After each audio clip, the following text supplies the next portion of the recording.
What's up, guys? LQ here with the LQ Review, and I'm here with my review of the new Netflix original movie Between Two Ferns, starring Zach Galifianakis. It's also got Will Ferrell in it and a bunch of cameos from a bunch of kind of A-level celebrities. But can't talk about this movie without talking about the show, the web series that Zach Galifianakis did called Between Two Ferns. And guys, that is a hilarious show. It's a hilarious show. Each episode is only a couple minutes long, but it's hilarious. He gets these celebrities on, and he's just condescending, and he's rude, and he's horrible to these celebrities in a talk show format. It's absolutely hilarious. I don't know that it's always PC, but it's absolutely hilarious. So now let's fast forward to this Netflix movie, Between Two Ferns, the movie. Basically, the idea of it is that Will Ferrell's Funny or Die business, they want to commission 10 more episodes of Between Two Ferns. And basically, it's a road trip movie with Zach Galifianakis and his crew hitting the road, chasing down 10 celebrities so they can get interviews and get those episodes to Will Ferrell within a certain amount of time. And when they're doing the celebrity interviews, this movie's on point. It is hilarious, and it is a lot of fun. Here's the problem. It's an hour and a half long movie, and I'd say that maybe half of it is the celebrity interviews. Probably not even that much. The rest is a road trip movie that isn't very funny, is awfully forgettable, and just isn't very good. So, when they're actually filming Between Two Ferns and Zach Galifianakis is on the stage with a celebrity, it is hilarious. I am busting a gut laughing.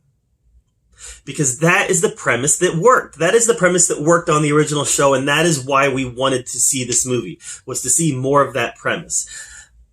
I would have rather them just forget about the road trip aspect, forget about any continuity, any connecting threads, and just had an hour and a half of those interviews. That would have been better.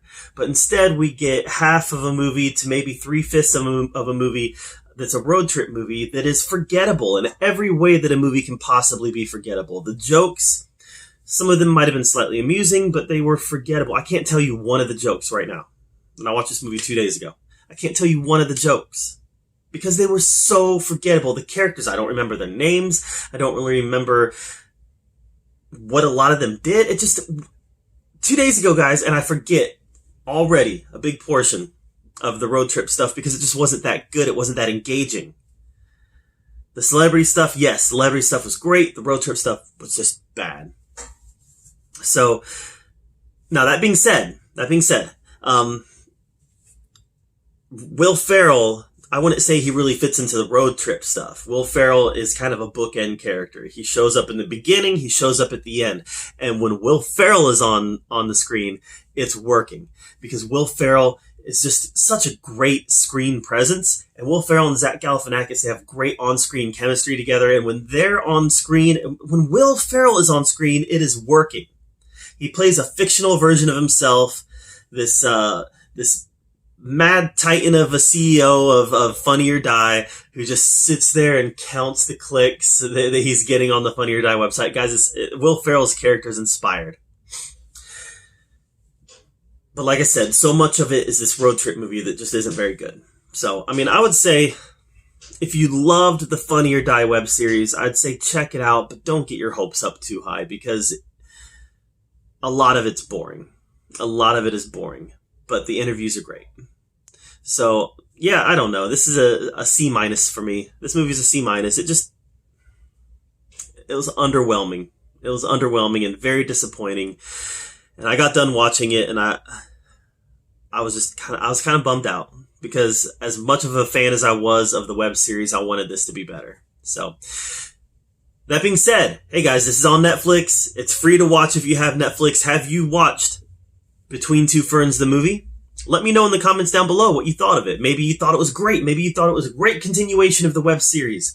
Maybe you thought it was worse than I did. Maybe you thought it was this F of a movie. Just flat out, fell flat in every single way. Or maybe you agree with me. Maybe you think, hey, some of it was really funny, but a lot of it fell really flat. So let me know in the comments down below. I'd love to hear your comments on it. Make sure you subscribe to my channel if you haven't already. And guys, thank you for being here at the LQ Review, where we get to talk about all of the geeky, nerdy stuff that we love to talk about. And until next time, we'll see you later.